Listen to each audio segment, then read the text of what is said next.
Do you have confidence and trust that you can be there for yourself? Can you trust that you can take care of yourself through the night, that you can get yourself home again, that you can handle the emotional instability of the situation?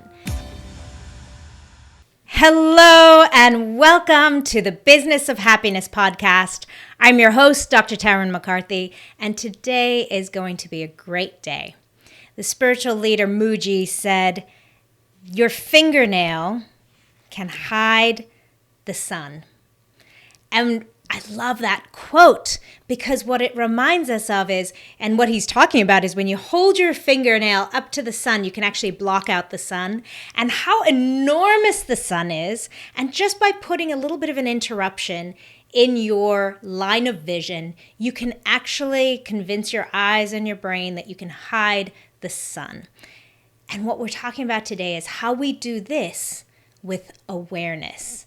How can we stop ourselves or catch ourselves when we're hiding the sun of our power, of our ability, of the happiness in life by blocking it with something small like a fingernail? Your fingernail can hide the sun. You can prevent yourself from seeing the greater truth, the greater possibility by putting an interruption in your mindset. So today we're talking about the art of awareness, being aware of that enormous power behind your blockage in your mindset.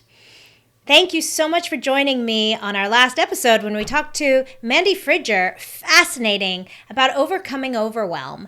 And she's just incredible. If you haven't listened to that episode, I highly recommend it. She works closely with men and women on the autistic spectrum, and also with caregivers of men and women on the autistic spectrum. Of course, can you imagine the overwhelm that people are dealing with? And if you are a caregiver, thank you so much for all you do.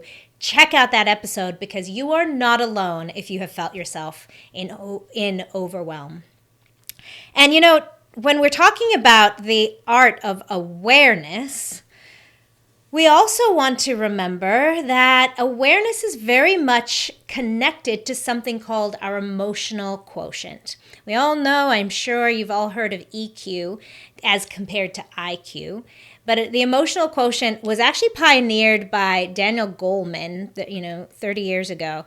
And what he said about the emotional quotient is it's a greater indicator of success and fulfillment than your IQ. And that's been shown to us over and over again, and we know that to be true.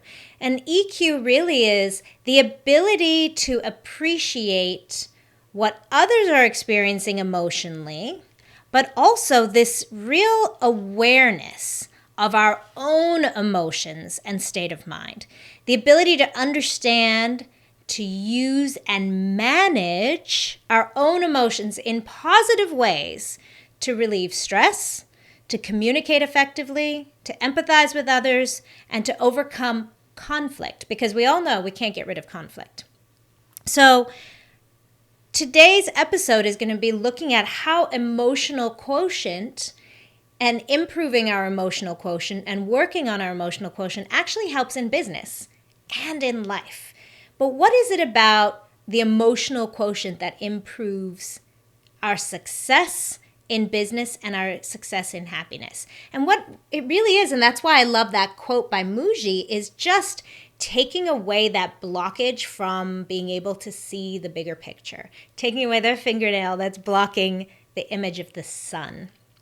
Because emotional quotient talks about stepping outside of all of those emotions that are blocking you from seeing the bigger picture. In business, the reason why this is such an important skill to start honing is because there are enormous benefits of working on emotional quotient as a leader, as a business owner.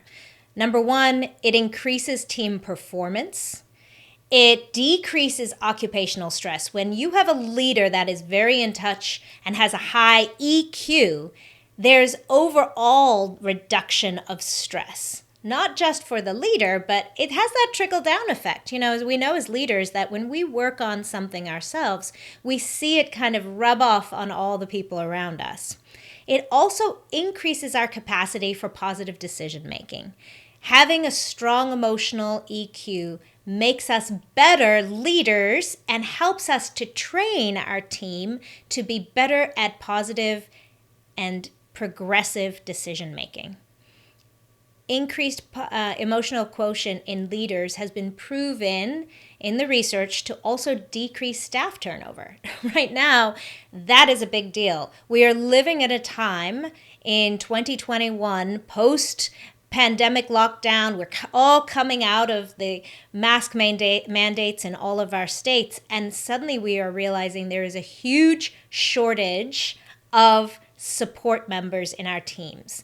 There's a huge shortage of people needing to just keep our economy running and keep our businesses afloat. So staff turnover is a big deal. So working on your emotional quotient is critical as a business leader in these times because we want to decrease the staff turnover. Even if you're in a profession where that's necessarily been a part of your reality, that just there's going to be a turnover, this is critical to now start honing in on how to maintain our team members on our team in the longer term. How can we be better support for them so that they want to stay? The other thing in terms of increasing your emotional quotient is just your leadership ability. And that's, absolutely a part of keeping your team happy is, are you a good leader? Can you connect with them in a certain way so that you can understand them on a deeper level? And then finally, another great reason for increasing your emotional quotient as a leader or as a business owner is just your own personal well-being. When we become more attuned to our own emotions, to how our emotions are affecting others, and then others' emotions and how they're playing against ours, we become much happier and have greater inner fulfillment because we can start to see the way things are happening and become less reactive. And that's really what we're talking about here. When you're more aware, self-aware, and also aware of other people's emotions, you become less reactive and you can allow yourself to be more responsive with intention. It's that reactivity that gets us in trouble every time. A couple weeks ago, I was flying to Miami, and on the way back from Miami, going from Miami to Maine, I had a stopover in Charlotte, and our flight was delayed and delayed and delayed for hours. It was 5 hours we were standing there, and it felt like imminently they were going to load the plane. There was mechanical problems, and then the pilot had run out of hours. You've been there before. You know what I'm talking about. And as I was just mentioning with the poor staffing that we're seeing across the nation right now, the Starbucks was closed. No one showed up to work that day. So everyone was a little edgy the longer this flight was being delayed. And this was my last opportunity to get back home that evening to Maine. And after 5 hours of delay, they finally at 1:30 in the morning canceled the flight. It was fascinating to see how different people who were all booked on that flight were handling this news.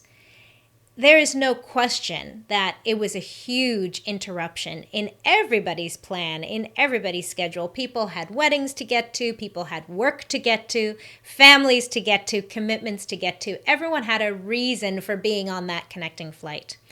And when it was canceled, not only was it canceled, they had nothing to put us back on the next day. So all the next day, the flights were booked. You can just, as I'm telling the story, you can imagine the anxiety building up in people's minds.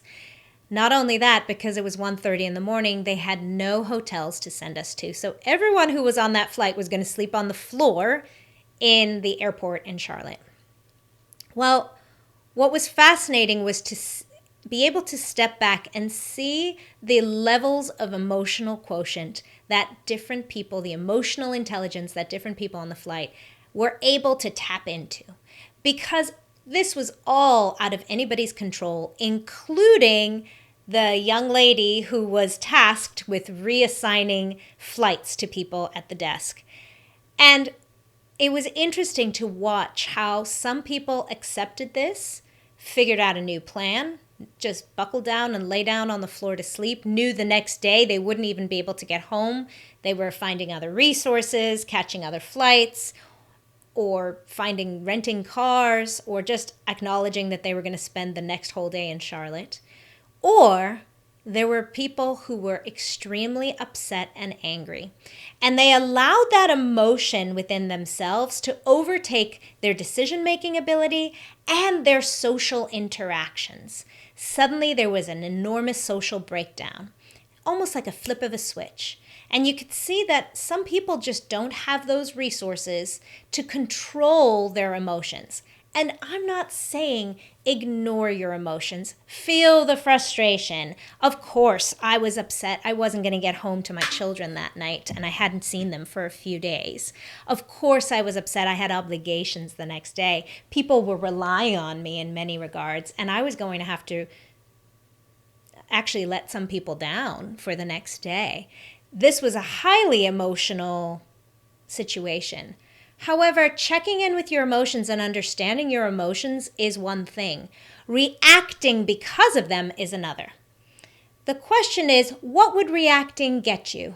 How would you get any further along if you start yelling and getting angry? That's exactly the image that I was watching in front of me. Those people who were getting upset and angry were just depleting themselves of any kind of happiness and decreasing their ability to make active, positive decisions. I was noticing that once someone got riled up and they got upset about something, they then needed to reach out for support. So phone calls started happening. Now, this is 1:30 in the morning, and you can imagine who wants to be called at 1:30 in the morning to be complained to about your friend's flight or your daughter's flight or your mother's flight. This anger and resentment was rubbing off on people around them and negatively impacting relationships in all directions. If you're listening to this podcast, chances are you didn't get into business to be miserable. The problem is that people feel that if their business gets busier, if they start becoming more successful, that happiness will eventually set in. But it can actually get worse. This is why I created the Business of Happiness Prosperity Coaching. In this one-on-one coaching, we look at how to redefine success on your terms and re-find the joy and the passion in your dream. Visit me at thebizofhappiness.com and become the happiest business owner you know. Not only were they really hurting this poor woman who was behind the counter, trying her best to do anything she could, but really she had no control to improve the situation for anybody. They were really defeating her, but they were also negatively impacting the people around them, making other people upset. And you could feel the anxiety in the children in the room that was also rising. This lack of ability to be able to be self-aware. What was so beautiful was to be able to see the moms and dads who were doing this in a beautiful way, who were acknowledging the problem and then turning it into a positive situation. Personally, I was just observing and learning, but it did not escape on me the irony that I then pulled over and lay down on the floor in my fancy clothes. I had been traveling to speak in Miami at a conference, and so I was only wearing fancy clothes. I thought I was just flying in and flying out. And I pulled this fancy dress up over me for warmth and lay down on the dirty floor. And I was chuckling because I was just laughing at the irony of the situation. But really, there was no other way to look at this. It was only a humorous situation. It wasn't good. It wasn't bad. It was just a new challenge for me to deal with. And it's that becoming aware of the bigger picture. I could look at it as an opportunity to learn and to discover and to see how other people react to the situation. I could look at it as an opportunity for me to see how I was able to face challenges when something was extremely disappointing. This is the great thing about emotional quotient. Emotional quotient, even if you don't have a very high emotional quotient, and trust me, I did not at one point. At one point in my life, I felt like anything could trigger me in a heartbeat. I could have been that young lady calling my mom at 1:30 in the morning crying. And guess what? My mom would have jumped right on board with me. She would have met me where I was and been just as stressed out. I could have called my husband, and I've done that in the past. But there was no point. There was nothing to be gained from it. When you can take that fingernail away from what's blocking the sun, the fingernail being your emotions, and feel that frustration as just an extra obstacle in your ability to see the greater picture. And the greater picture was not a phenomenal solution. It was just, Tarryn, there's nothing you can do about this. There is nothing in your control. You have to sit back and wait. And that was the reality. There were no alternative solutions. I'd run through all of them. There were no alternative flights. I'd run through all of them. I was too far to drive. I just had to sit back and accept the situation for what it was. And when I did, I was able to sleep. I was able to sleep on the floor. Even with the bright lights, I put my silk blouse over my eyes and giggled again, because here I didn't even use that silk blouse on my talk that week. I'd packed an extra piece of clothing, and so here was a silk blouse lying on my eyes to block out the bright lights in the airport. And I was able to sleep. And the thing about emotional quotient is it's a muscle that you are able to gain and to build. Unlike intelligence, unlike IQ, EQ is something that we can acquire and that we can strengthen over time. And it is strengthened over time. And that's the magic that I took home with me that day, is I looked at it as an opportunity to increase my emotional quotient. I could have awareness not only of my emotions, but of the emotions of the people around. And embedded in emotional quotient is empathy. Understanding that poor young lady behind the counter and recognizing what she was going through. Understanding that poor gentleman who was so upset because he was missing an opportunity for work the next day, and understanding what he was going through. So sending him forgiveness as well. So even though he was in a place of negativity, he was getting riled up, he was angry and screaming, I could understand his fear because I've been there. And I could forgive him for that. Remember, there's a huge part of of emotional quotient that is compassion. Now, as a business leader, teaching your team members these skills is so critical, because interacting with the community, with public, with parents and children and moms and dads and anybody, we don't know what stresses that they're coming to us with on a daily basis. But we can have a certain level of understanding and empathy for them and understand our own emotions as a result. This happens often in my dental practice. You can imagine with scheduling, there are many parents that want very specific times because in their minds, they have so many things to do. This is the only time that's going to work out for them. And negotiating that, I have to give a shout out to my incredible team member, Chloe. She is my lead patient care coordinator, and she is the scheduling queen, and she's so good at supporting patients and parents when they're in that negative place, and they just can become very demanding because she understands the fear, because she understands the emotions on their side, and she can allow herself to step outside of her own emotions, recognizing them and feeling them, but then being able to step outside of them and see the bigger picture and make good decisions, creative decisions. Interestingly, creativity increases with emotional quotient as well. Creative decision-making, creative problem-solving is a huge benefit in business. So working on your emotional quotient is such a big part of success in business and success in life. And one tip I have for emotional quotient, and that is that when you understand better a connection with another human being, that's when you build trust. So if you think about somebody who you really trust in your life, it's somebody who you've continued to maintain a relationship with. And sometimes we begin to disconnect a little bit. Sometimes naturally relationships, there's some disconnection, or sometimes intentionally there's some disconnection. And then when there's a slight subtle disconnect, we realize that there's been a little break in trust. So before you get to that breakdown in trust on a bigger level, awareness of where that relationship has broken down or where there's been a little bit of a disconnect is the first hint. That first step in emotional quotient is catching it before there's a bigger breakdown in trust. And then when there's been a bigger breakdown in trust, understanding and recognizing and being able to walk back and find out, where did this happen? Why did this happen? And is this something that needed to happen or not?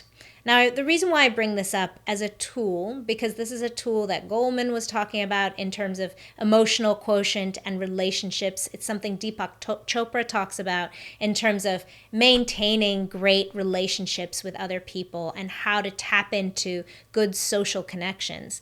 This idea of developing and maintaining trust. The reason why I bring it up here is because I'd like us to look at it from an aspect of trusting ourselves and catching ourselves when there's a disconnect before it turns into a breakdown in trust.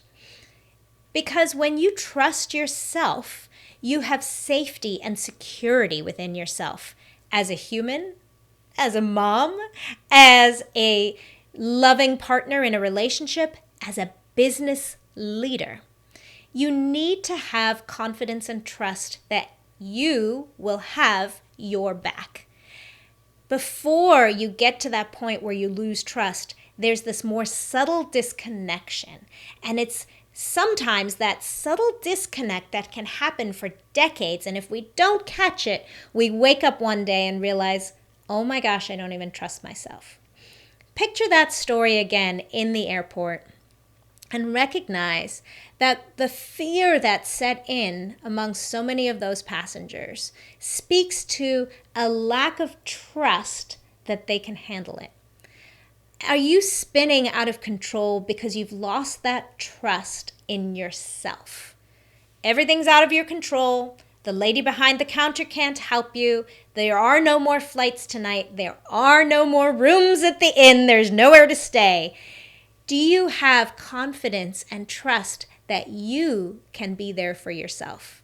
Can you trust that you can take care of yourself through the night, that you can get yourself home again? And then that you can handle the emotional instability of the situation. It's that trust with ourselves that's so critical. Trust is a process that has to be kept alive over time with this constant checking in on ourselves. It's that connection that's so important. And that connection means being able to step beyond the emotions and check in and see, what is it that I need in this moment? And am I capable of handling this?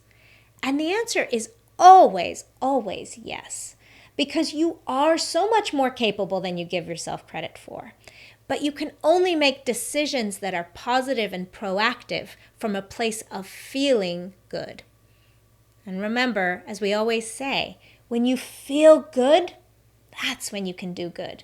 And don't be afraid if you're starting out small and you realizing, wow, I am so reactive all the time. When one little thing happens at work, I start flying off the handle. I mean, parents, I don't know how many of you out there can recognize this and feel guilt and shame about it. Please don't, because just being aware is the first step.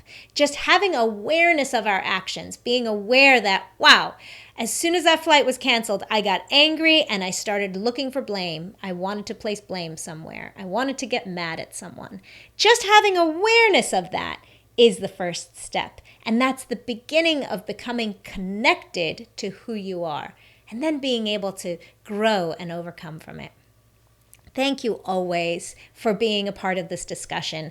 I would love to know how this resonated with you and how emotional quotient has positively impacted you in business, in life, and in happiness.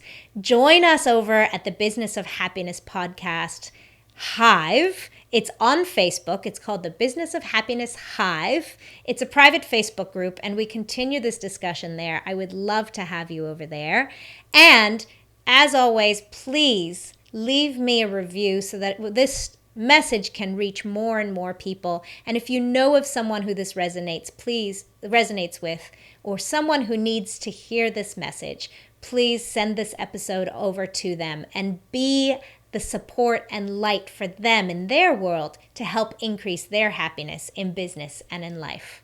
And until next time, today is going to be a great day. Bye-bye.